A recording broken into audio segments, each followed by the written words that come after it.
오늘 주일에 함께 은혜 받고자 하는 하나님의 말씀은 마태복음 10장 1절에서 4절 말씀입니다. 예수께서 그의 12 제자를 부르사 더러운 귀신을 쫓아내며 모든 병과 모든 약한 것을 고치는 권능을 주시니라. 12 사도의 이름은 이러하니 베드로로 하는 시몬을 비롯하여 그의 형제 안드레와 세베대의 아들 야고보와 그의 형제 요한, 빌립과 바돌로메, 도마와 세리마테, 알페의 아들 야고보와 다데오, 가나안인 시몬 및 가룟유다 곧 예수를 판 자라. 아멘. 오늘 저는 봉독해 드린 말씀을 중심으로 하여 12 제자를 택하신 예수님이라는 이런 제목으로 오늘 저와 여러분이 함께 은혜를 받고자 합니다. 마태복음을 비롯하여 우리가 마가복음, 누가복음을 읽어보면 예수님께서 복음 사역을 하실 때 맨 처음에는 혼자서 모든 일을 다 감당하셨는데 오늘 본문 10장을 보면 예수님께서 제자를 삼는 것을 우리가 볼 수 있습니다.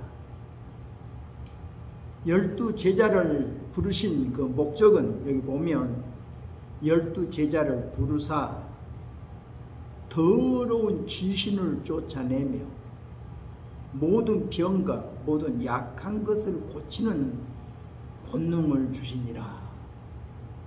또 마가복음 3장에 보면 예수님께서 산에 오르사 자기가 원하는 자들을 부르시니 이에 12를 세우셨는데 이는 자기와 함께 있게 하시고 또 보내사 전도도 하고 귀신을 내쫓는 권능도 가지게 하려고 하셨다. 또 누가복음 6장을 읽어보면 밤이 새도록 예수님이 하나님께 기도하시고 밝음에 그 제자들을 부르사 그 중에 12를 택하여 사도라 칭하셨다. 그러니까 예수님께서 이 12 제자를 불러서 예수님과 함께 있게 하시고 또 저들을 보내어 귀신도 쫓아내고 병도 고치고 천국 복음도 전하게 하시려고 12 제자를 택하여 부르셨다 이렇게 말씀하고 있습니다. 우리가 예수님이 하신 사역 모두가 다 중요하지요. 천국 복음을 전파하신 일 중요하고 또 예수님이 저들이 가지고 있는 모든 여러 가지 어려운 일들 해결하시고 병든 자를 고쳐주시고 죽은 자도 살려주고 신도 쫓아내는 거 다 중요하지만 예수님이 제자들을 불러서 훈련시킨 일 이것이 얼마나 중요한가 우리가 생각하게 됩니다. 예수님은 3년 동안 많은 일을 하셨어요. 때로는 수백 명, 수천 명 앞에 설교를 하셨어요. 천국 복음을 전파하셨어요. 또 예수님은 수많은 병든 사람 찾아오는 자들을 저들은 고쳐주셨어요. 그러나 중요한 일은 예수님이 12 제자를 특별히 뽑아서 저들에게 집중 훈련시키셨다. 함께 저들과 함께 숙식을 하면서 저들을 훈련시키셨다는 것을 우리가 볼 수 있습니다.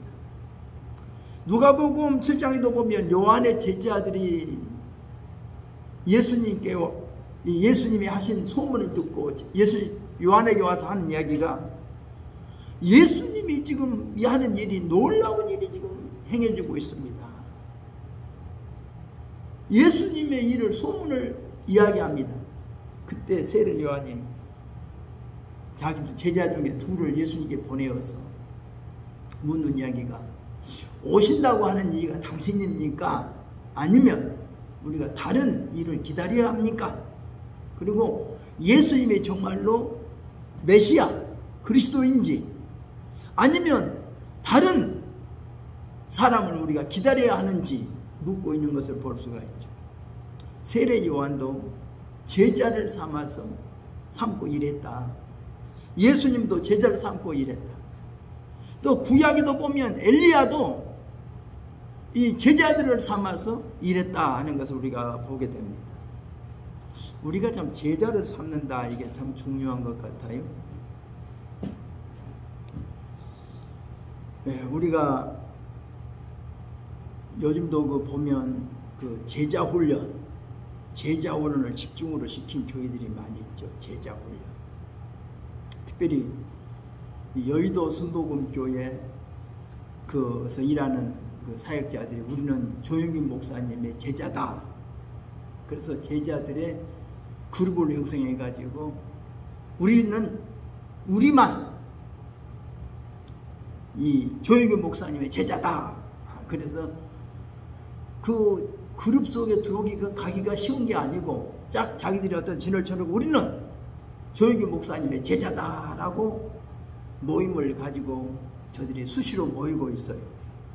그러면 저들의 삶을 한번 보고 저들을 보면서 정말로 저들이 말한 대로 우리는 조영균 목사님의 제자라고 하지만 저들이 정말 조영균 목사님처럼 그렇게 일하는 사람이 정말 있는가? 조영균 목사님처럼 제자라고 하지만 다른 사람이 할 때 저분은 정말 조영균 목사님의 제자야 라고 이렇게 정말 말 들을 만한 제자들이 있는지 이것은 의심스러워져요. 어떻든 자기들이 스스로 우리는 조영균 목사님의 제자다 그렇게 말을 하고 있어요. 한때 우리 신학교 때 공부할 때 아주 옛날에 이용도 목사님이라고 하는 아주 목사님이 한 분 계셨죠. 근데 이용도 목사님의 그분의 사상, 그분의 신앙, 그분을 우리한테 늘 가르치는 교수님이 계셨어요. 그걸 시간만 나면 우리한테 강의할 때마다 이용도 목사님 같으며 이용도 목사님, 하여튼 이용도 목사님을 그렇게 그분은 소개하더라고요. 그분이 이용도 목사님 다음에 나타난 분이 조영균 목사다. 그분이 그렇게 말을 하면서 여하튼 이용도 목사님을 얼마나 소개했던지 기가 닳도록 들었어요. 그 이용도 목사님이 어떤 분인가. 그래서 그분이 쓴 책, 그분에 대하여서 여러 우리에게 가르쳤어요. 그래서 하여튼 이용도 목사님도 훌륭하다고 우리가 느꼈는데 조영균 목사님 훌륭하지요. 그러니까 훌륭하면 훌륭한 분의 그분을 담고 싶죠. 그분의 신앙을 담고 싶고 그분의 믿음을 담고 싶고. 그런데 예수님의 제자는 뭐예요? 예수님을 배우는 거지요. 예수님을 닮으려고 하는 거지요. 예수님의 가르침을 받는 거지요. 예수님으로도 훈련을 받는 거지요. 그래서 예수님은 그 12 제자를 3년 동안 훈련시키셨다. 그 훈련이 뭡니까? 함께 숙식하면서 훈련시켰다. 그래서 예수님이 이 세상을 떠나시기 전에도 사랑하는 제자들을 불러놓고 분부하신 말씀이 너희는 모든 민족으로 제자를 삼고 아버지와 아들과 성령의 이름으로 세례를 주고 내가 너희에게 분부한 모든 것을 가르쳐 지키게 하라. 내가 세상 끝날까지 너희와 항상 함께 있으리라. 그러니까 예수님은 제자 삼는 일을 중시 여겼고 또 제자들한테 너희도 가서 모든 민족으로 제자를 삼아서 내가 너에게 분부한 모든 것을 가르쳐 지키게 해라. 이렇게 명령하셨다는 것을 우리가 볼 수 있었어요. 자, 그러면 예수님이 12 제자를 삼았다는 것이 첫째로 어떤 것이었을까? 저는 성경을 보면서 제자들과 삶을 함께 나누었다. 함께 숙식하면서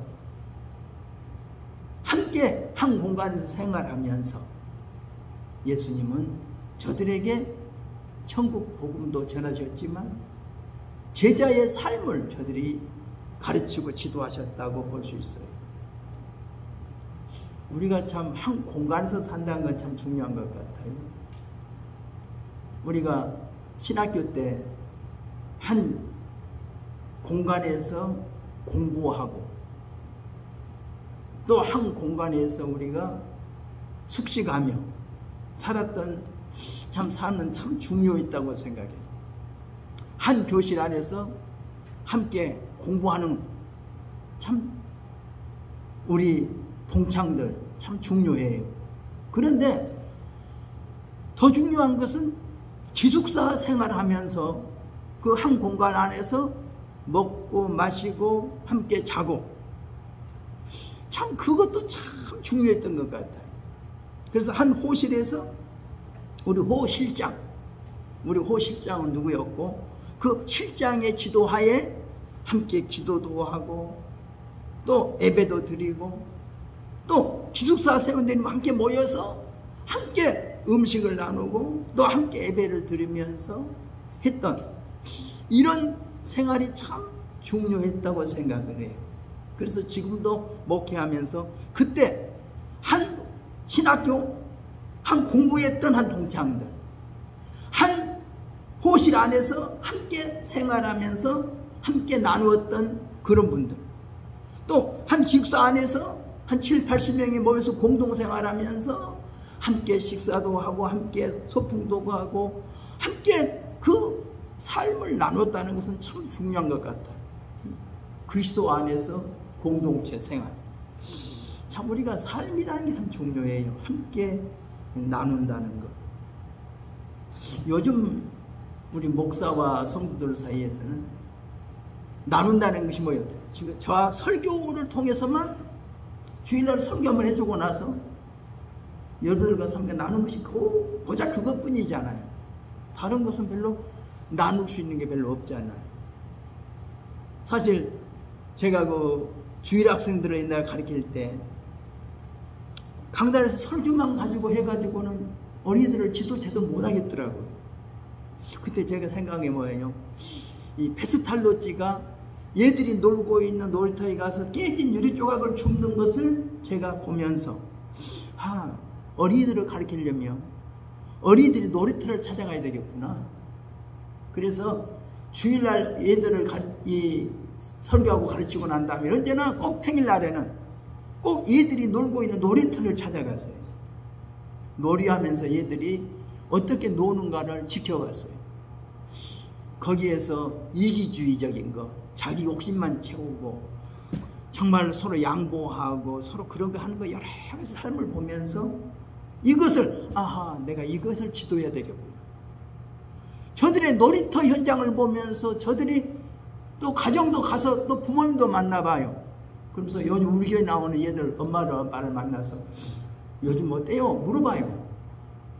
그러면 정말 어떻게 가정에서는 어떻게 생활하고 그들이 친구들과 어떻게 어울리고 그런 것을 보면서 내가 이 주일 얘들을 지도했던 그런 기억이 나. 중고등부를 가르치면서도 중고등부 학생들 교회에서만 가지고 내가 설교하고 가르쳐가고는 다 못 가르쳐 주겠더라고.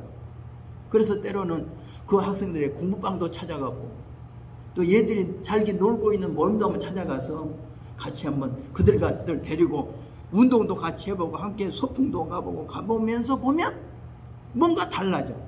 안에서만 모아놓고 있을 때는 보이는 일부분밖에 안 보이는데 저들을 데리고 소풍을 나가보고 밖에 나가 운동을 해보면 그들이 또 다른 면이 또 보여요. 이런 면이 있었구나. 이런 면이 있었구나. 그러니까 우리가 한 면밖에 보이는 면밖에 안 보이잖아요. 제가 설교를 통해서 여러분을 설교하다 보면 설교 듣는 여러분 모습밖에 안 보여요. 여러분이 찬송하는 모습, 기도하는 모습 그 나머지가 안 보이잖아요. 여러분이 어떻게 가서 여러분이 이것을 실천하시는지, 가정에 가서 어떻게 사회가 사시는지 잘 몰라요. 그래서 예수님은 삶을 함께 나누었다는 거죠. 제자들과 함께 숙식을 함께 하면서 삶을 나누셨다. 이것이 아마 제자들을 삼는 아주 중요한 것이 아니었는가. 우리가 뭐 성 프란시스의 그 이야기를 읽어봐도 제자들과 함께 같이 그 어울리는 것을 우리가 보게 되잖아요. 요즘도 보면 두란노, 뭐 김준원 목사님 그 둘의 마을 같은데, 기독교인의 그 공동 생활 속에서 뭔가 그런 것을, 또 옛날에 산골짜기 원편 대천덕 신부 같은 그런 분들, 기독교인들 모아서 함께 공동 생활을 하면서 그 신앙을 지도했던 것을 보면 참 신앙이라고 하는 것이, 예수님이 제자 삼는 것은 참 하나의 삶이었다. 이것을 한번 생각하게 됩니다. 두 번째로 한번 말씀드리고 싶은 것은, 우리가 제자들은 아무나 되는 것이 아니다. 선택되어 부름받은 사람만이 제자가 될 수 있다라고 이렇게 봅니다. 우리가 교회 와서 우리가 등록하면 교인이라고 그러죠. 입교인, 또 세례교인, 우리가 좀 더 나아가면 교회 성도라고 이렇게도 부릅니다만, 참 제자가 된다는 것은 참 쉬운 일이 아닌 것 같아요. 제자는 아무나 되는 게 아니에요. 예수님 앞에 서기관이 찾아서 그러잖아요. 예수님, 선생님이 어디 가시든지 제가 선생님을 따르겠습니다. 예수님 뭐라고 그래요? 산에 여우도 굴이 있고 공중나는 새도 깃들 곳이 있지만 인자는 머리 둘 곳이 없다. 그러면서 서기관이 예수님의 제자가 되겠다고 자원해도 예수님이 거절하셨어요. 그러니까 제자는 아무나 제자를 삼는 게 아니죠. 제자는 선택해서 불러야 제자가 되는 거죠. 요즘도 뭐 훌륭한 운동선수가 자기 실력을 전수해 주려고 자기 제자를 삼으려고 하지만 그렇게 쉬운 일이 아니잖아요. 훌륭한 스승과 훌륭한 제자, 정말로 스승이 자기 제자로 삼아서 자기의 것을 물려준다는 것은 참 귀한 일인 것 같아요. 그러나 그것을, 그 제자가 되는 것이 쉬운 것은 아니다. 아무나 제자가 되는 것은 아니구나라고 생각을 해요. 제자는 일단 불러야 되고 선택되어져야 된다는 것을 우리가 알 수가 있습니다. 우리가 교회에서 장로도 될 수 있고 권사도 되고 집사도 되고 이런 직분을 받을 수 있지만, 그렇다고 해서 그 모든 분들이 다 목사님이 장로를 세웠다고, 권사를 세웠다고, 집사를 세웠다고 해서 목사님이 내 제자다고 그렇게 말하는 것은 아니거든요. 집사 중에서도, 장로 중에서도, 권사 중에서도, 또 그런 직분을 안 받은 자 중에서도 제자가 있어요. 그런 어떤 사람은 그렇게 오랜 직분을 가졌어도 제자가 아닌 사람이 있다니까요. 그러니까 정말 제자가 된다는 게 얼마나 중요한가 생각해요. 우리가 하나님 앞에서 참 제자가 된다는 것 참으로 중요합니다.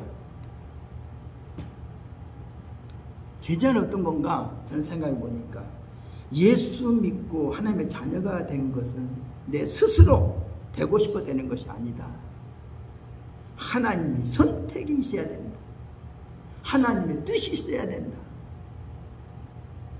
우리가 교회에 내 마음대로 온 것 같아도 아니요. 하나님이 불러주셔야 올 수 있어요. 내가 하나님이 선택, 뜻하심이 있어야 돼. 내게 돈이 있다고 그래서, 내게 재능이 있다고 그래서 내가 아무나 하나님이라 하는 것은 아니에요. 하나님이 허락된 자만 할 수 있어요.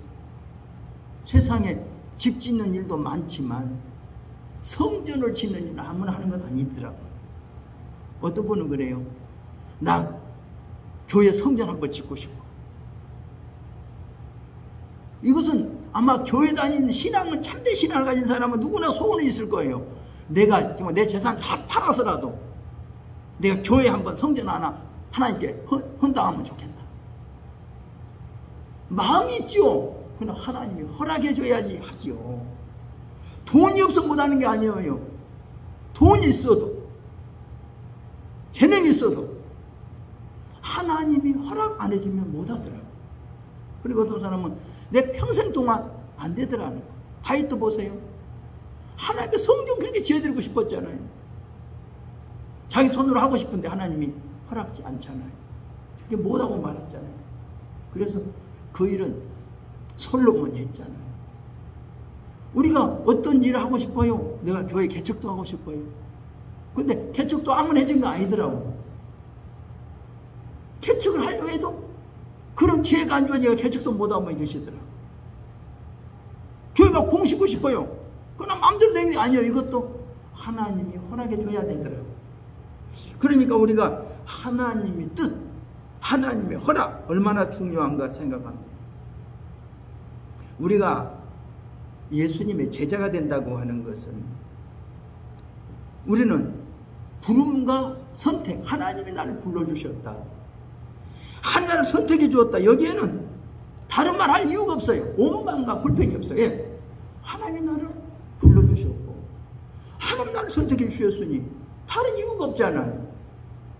사람들이 나를 이해해 주지 못해도, 사람 나 알아주지 못해도 나를 불러준 분이, 나를 이해해 준 분이 하나님이시다. 하나님이 나를 불렀다. 하나님이 나를 선택해 주셨다. 여기에는 다른 이유가 없어요. 하나님께 내가 불러주셨으니, 선택해 주셨으니 나는 정말 하나님을 기쁘게 하는 자만 된다. 이것이 우리가 중요한 것이 아닌가 생각합니다. 세 번째는 뭡니까? 예수님이 제자를 선택하는 것은 그냥 선택한 게 아닙니다. 밤새도록 기도 후에 선택하셨다. 오늘 우리가 정말로 교회 재직을 하나 세울 때도 정말로 기도해보고 세워야 된다는 것을 우리가 알아야 되는데, 때로는 기도 없이 너무나도 우리가 체면, 교회 연륜 때문에 이렇게 직분을 세울 때가 얼마나 많이 있는가. 기도 없는 것은요, 실패 같아요. 기도 없이 하는 일. 누구 말 듣고, 뭐 때문에. 그러니까 예수님은 12제자를 뽑으려고 하면서도 밤새도록 기도한 다음에, 철학기도한 다음에 자기가 원하는 자들을 뽑으셨다고 했는데, 기도라는 게 얼마나 중요한가 생각합니다. 우리가 그렇게 예수님 뽑았어도 봐요. 예수님과 제자들과의 좋은 관계도 있지만 가류다 같은 사람도 있잖아요. 예수님을 팔아 넘기는 제자도 있단 말이에요. 베드로같이 이렇게 충성스러운 제자도 있는가. 어떤 제자는 이렇게 가류다 같은 제자도 있을 수 있다. 우리가 기도라는 게 얼마나 중요한가 몰라요. 우리는 인간관계가 좋아야 돼요. 부부관계도 정말로 좋아야 되잖아요. 남편과 아내 사이. 부모와 자식 간에도 좋아야 되잖아요. 정말 부모가 존경스럽고 사랑스럽고, 정말 자녀를 생각할 때 사랑스럽고, 정말 그런 마음, 관계가 참 중요한 거죠. 친구 관계도 그렇고, 목사와 성도 관계도 그렇고, 뭔가 서먹서먹하지 아니하고 뭔가 흉어물 없이 다 터놓고 이야기할 수 있고, 서로 이해할 수 있고, 서로 정말 감사할 수 있고, 좋은 관계 얼마나 좋은 겁니까? 기도가 얼마나 중요한지 모릅니다. 네 번째, 제자는 처음부터 완전하지는 않아요. 예수님이 12제자를 부를 때 그들은 12제자를 불러서 12제자로 훈련시켜 만들어가는 거였지, 12제자가 그냥 불렀다고 해서 다 완전한 사람은 아니었어요. 성경을 보면 영적으로 예력이 부족한 사람도 있었고, 그래서 예수님이 뭐라고 그래요? 아직도 깨닫지 못하느냐? 아직도 깨닫지 못하느냐? 천국의 비밀을 아는 것이 너희에게는 허락되었다. 그러나 늘 알려주어도 저들이 깨닫지 못했어. 그래서 그래서 베드로 같은 사람 보세요. 예수님이 말씀하면 엉뚱한 대답이나 하고, 그죠? 예수님이 말씀하면, 그죠? 그것을 그대로 알아듣는 게 아니에요. 예수님하고 동문서답을 한 경우도 많이 있잖아요. 그러면서 자꾸 배워갔다고 하는 것을 우리가 보게 됩니다. 또 예수님 제자 중에 보면 뭐예요? 겸손하지 못했어요. 교만했어요. 내가 잘났다고, 내가 제일 높다고, 서로 간에 좋은 자리 차지하려고, 서로 간에 높아지려고 했던 것을 볼 수가 있어요. 또 그들은 믿음도 부족했어요. 헌신도 능력도 부족했어요. 그러나 예수님으로부터 배워가고 또 배워가면서 또 마지막에 성령의 능력으로 채워져서 저들이 제자로서의, 사도로서의 사명을 감당했다 생각합니다. 다섯 번째는, 제자는 그냥 제자로만 머물려고 부른 것은 절대 아닙니다. 사도로 보내시려고 이렇게 제자로 불러서 훈련시켰다는 겁니다.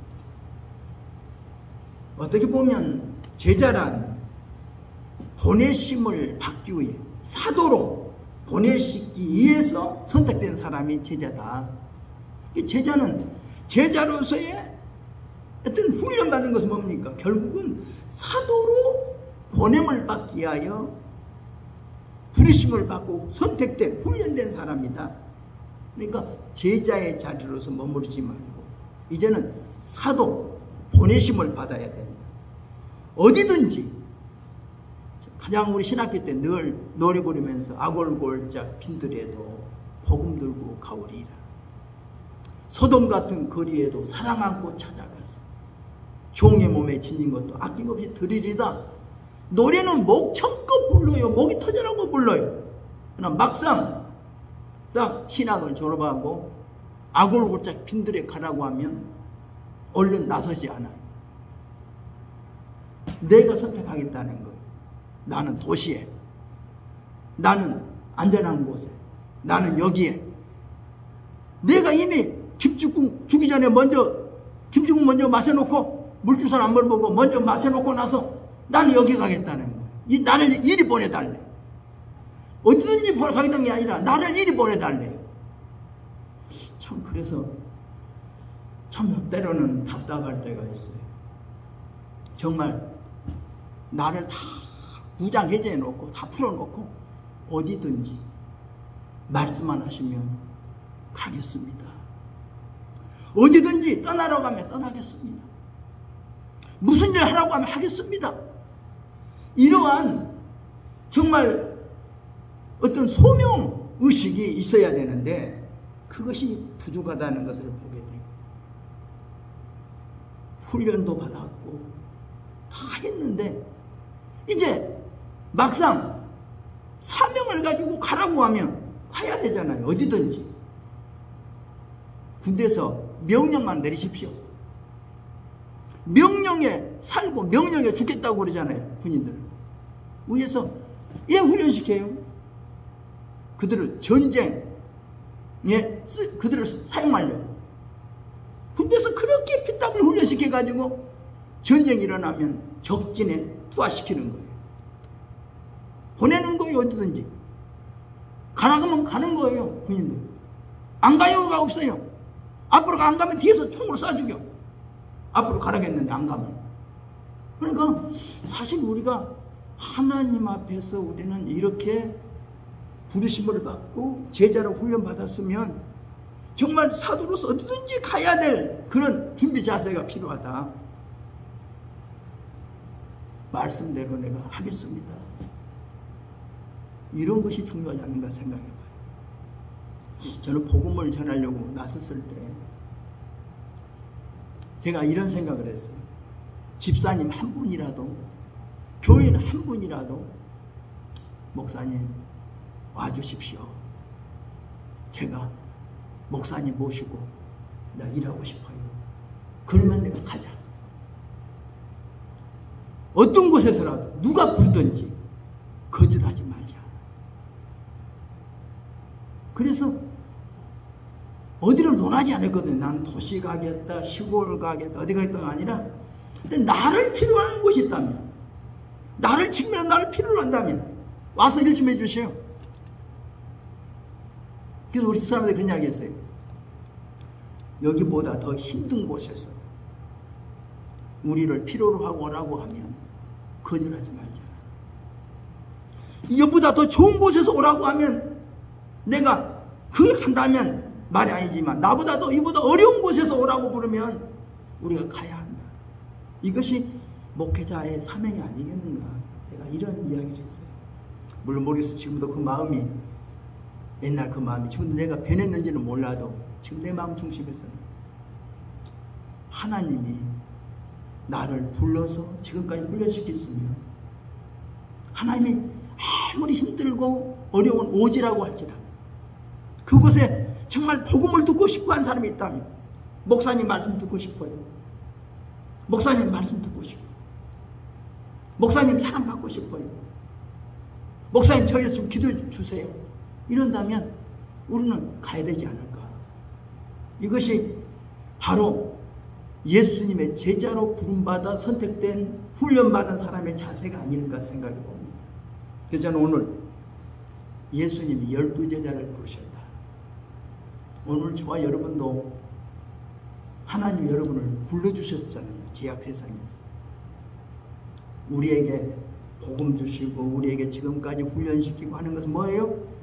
우리를 뭔가 주의 사명을 우리에게 주어서 보내려고 우리를 부르셨다는 겁니다. 사명. 군대로 말하면 너 저곳에 가서 이 일을 해라. 그게 사명이에요.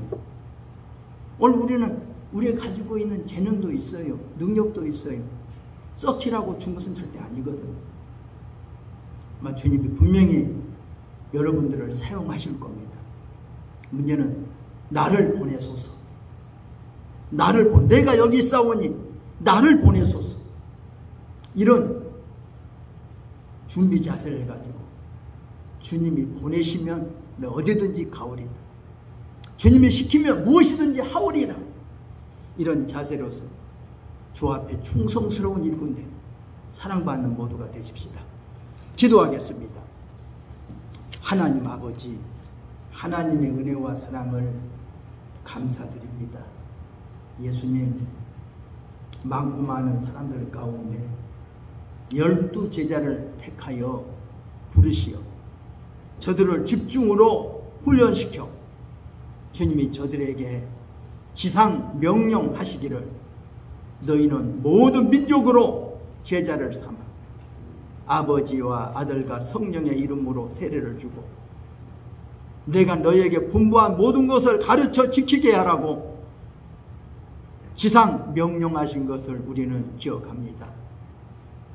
우리에게 주님 복음 주셨고 또한 우리에게 능력 주시고 사명 주신 것은 주님을 기쁘시게 주님이 보내시는 곳에 어디든지 가겠다는 소명감에 사명감에 불타야 되겠는데 저희들이 언제나 내가 여기 있는 것이 좋사오니 하고 여기에만 머무르는 게으른 자세로 있지 않도록 주여 도와주시고 어디든지 가겠다고 하는 부름에 응답할 수 있는 순종하는 저희들 되게 하여 주옵소서. 하나님이 우리에게 부탁하신 일이 있습니다. 하나님이 우리에게 명령하신 일이 있습니다. 하나님의 뜻에 절대 순종할 수 있도록 성령님 말씀하여 주옵소서. 예수님의 이름으로 기도드리옵나이다. 아멘. 우리 함께 기도하겠습니다. 할렐루야.